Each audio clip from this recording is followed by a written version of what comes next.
Залуу эмч нар олон ангид уран сайхны кино. Чөнжүүний эцэг их эмч хүмүүс бөгөөд тэрээр түргэн тусламжийн эмч болох замыг сонгодог. Гэвч түүнийг багаас нь өсгсөн эмээ нь элэгний хорт хавдрын эцсийн шат хэмээн онцлогдож, эмээгийнхээ амийг аварч чадахгүйдээ ихэд шанална.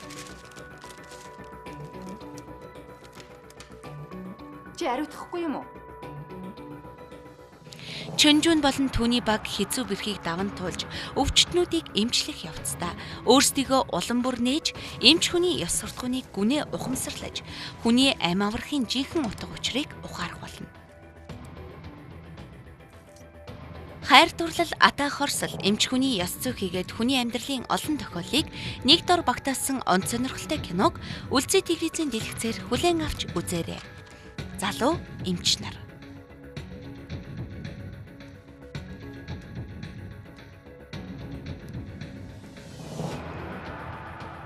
Зүгээ алдаж хатгалаа.